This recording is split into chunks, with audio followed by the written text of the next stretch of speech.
ಓಂ ಶಾಂತಿ. ದಿನಾಂಕ ಆಗಿದೆ 8/10/2025. ನೀವು ಈ ಪಾಠಶಾಲೆಗೆ ಸ್ವರ್ಗದ ಪಾಸ್ಪೋರ್ಟ್ ತೆಗೆದುಕೊಳ್ಳಲು ಬಂದಿದ್ದೀರಿ. ಆತ್ಮಾಭಿಮಾನಿಯಾಗಿರಿ ಮತ್ತು ತನ್ನ ರಿಜಿಸ್ಟರ್ನಲ್ಲಿ ನೋಟ್ ಮಾಡಿಸಿ, ಆಗ ಸ್ವರ್ಗದಲ್ಲಿ ಬಂದು ಬಿಡುತ್ತೀರಿ. ಯಾರನ್ನು ಇಡೀ ಪ್ರಪಂಚವು ಕೂಗುತ್ತಿದೆಯೋ, ನೆನಪು ಮಾಡುತ್ತಿದೆಯೋ ಆ ಶ್ರೇಷ್ಠಾತಿ ಶ್ರೇಷ್ಠ ತಂದೆಯೇ ನಾವು ಮಕ್ಕಳ ಸೇವೆಯಲ್ಲಿ ಉಪಸ್ಥಿತರಾಗಿದ್ದಾರೆ. ಈ ನಿಶ್ಚಯವು ನಂಬರ್ ವಾರ್ ಆಗಿದೆ. ಯಾರು ಇಲ್ಲಿ ಜೊತೆ ಇದ್ದಾರೆಯೋ ಅವರು ಸಮೀಪದಲ್ಲಿ ಡೈರೆಕ್ಟ್ ಜ್ಞಾನವನ್ನು ಕೇಳುತ್ತಾರೆ ಮತ್ತು ದೂರದಲ್ಲಿರುವವರಿಗೂ ಮುರುಳಿಯು ತಡವಾಗಿ ಸಿಗುತ್ತದೆ, ಆದರೆ ಜೊತೆ ಇರುವವರು ಹೆಚ್ಚು ಉನ್ನತಿಯನ್ನು ಪಡೆಯುತ್ತಾರೆ.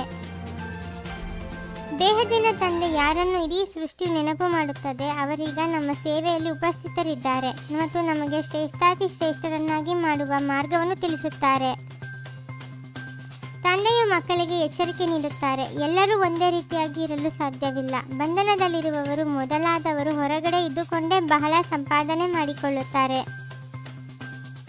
ದೇಹಾಭಿಮಾನಿಗಳಾಗಿರುವ ಕಾರಣ ಆತ್ಮನನ್ನಾಗಲಿ ಪರಮಪಿತ ಪರಮಾತ್ಮನನ್ನಾಗಲಿ ಅರಿತುಕೊಂಡಿಲ್ಲ. ಇಲ್ಲಂತೂ ನೀವು ಮಕ್ಕಳಿಗೆ ತಂದೆಯು ಸಮ್ಮುಖದಲ್ಲಿ ಕುಳಿತು ತಿಳಿಸುತ್ತಾರೆ, ಇದು ಬೇಹದ್ದಿನ ಶಾಲೆಯಾಗಿದೆ. ಸ್ವರ್ಗದ ರಾಜ್ಯ ಭಾಗ್ಯವನ್ನು ಪ್ರಾಪ್ತಿ ಮಾಡಿಕೊಳ್ಳುವುದು ಇಲ್ಲಿನ ಗುರಿ ಧ್ಯೇಯವಾಗಿದೆ. ಸ್ವರ್ಗದಲ್ಲಿಯೂ ಪದವಿಗಳು ಬಹಳಷ್ಟಿವೆ. ಕೆಲವರು ರಾಜ ರಾಣಿ, ಕೆಲವರು ಪ್ರಜೆಗಳು, ನೌಕರ, ಚಾಕರರು. ಎಲ್ಲರೂ ಡಬಲ್ ಕಿರೀಟಧಾರಿಗಳಾಗಲು ಸಾಧ್ಯವಿಲ್ಲ. ಯಾರು ಚೆನ್ನಾಗಿ ಓದುವರೋ ಅವರೇ ನಾವು ಇಷ್ಟು ಶ್ರೇಷ್ಠರಾಗುತ್ತೇವೆ ಎಂಬುದನ್ನು ಅರಿತುಕೊಳ್ಳುತ್ತಾರೆ.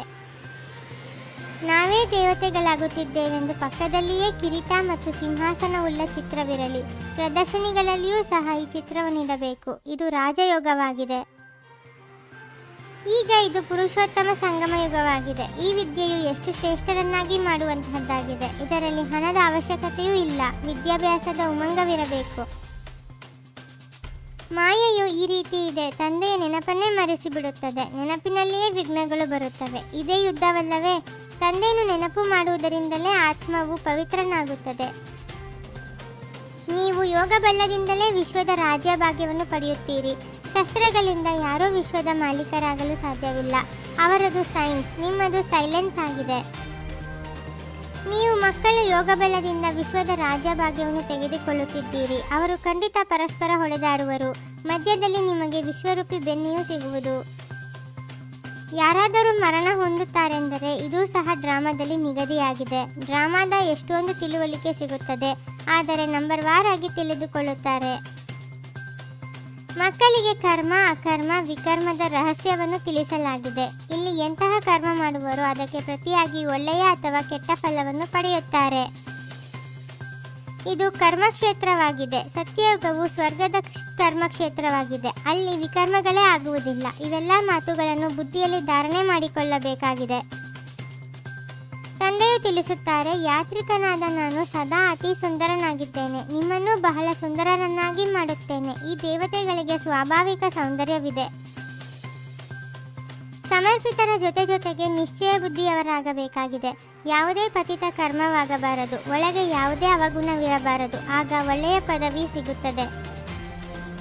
ಜ್ಞಾನರತ್ನಗಳ ವ್ಯಾಪಾರ ಮಾಡಲು ತಂದೆಯು ಯಾವ ಒಳ್ಳೊಳ್ಳೆಯ ವಿಚಾರಗಳನ್ನು ತಿಳಿಸುತ್ತಾರೆಯೋ ಅದನ್ನು ಬರೆದಿಟ್ಟುಕೊಳ್ಳಬೇಕಾಗಿದೆ ಮತ್ತು ಅದನ್ನು ನೆನಪು ಮಾಡಿಕೊಂಡು ಅನ್ಯರಿಗೂ ತಿಳಿಸಬೇಕಾಗಿದೆ. ಬಾಲಕ ಮತ್ತು ಮಾಲೀಕತ್ವದ ಸಮಾನತೆಯ ಮೂಲಕ ಸರ್ವ ಖಜಾನೆಗಳಲ್ಲಿ ಸಂಪನ್ನ ಭವ. ಹೇಗೆ ಬಾಲಕತ್ವದ ನಶೆಯು ಎಲ್ಲರಲ್ಲಿದೆ, ಅದೇ ರೀತಿ ಬಾಲಕನಿಂದ ಮಾಲೀಕ ಅರ್ಥಾತ್ ತಂದೆಯ ಸಮಾನ ಸಂಪನ್ನ ಸ್ಥಿತಿಯ ಅನುಭವವನ್ನು ಮಾಡಿರಿ. ಜ್ಞಾನದ ಅಕೂಟ ಖಜಾನೆಗಳ ಅಧಿಕಾರಿಯಾಗುತ್ತೀರೆಂದರೆ ಅಧೀನತೆಯು ಸಮಾಪ್ತಿಯಾಗಿಬಿಡುತ್ತದೆ. ಓಂ ಶಾಂತಿ. 21 ಜನ್ಮಗಳಿಗೆ 21 ಪರಮಾತ್ಮನ ಮಹಾವಾಕ್ಯಗಳನ್ನು ಆಲಿಸಿ ಹಾಗೂ ನಿಮ್ಮದೇ ಆದ ಈ ಚಾನಲ್ಗೆ ಲೈಕ್ ಮಾಡುವುದನ್ನು ಮರೆಯದಿರಿ.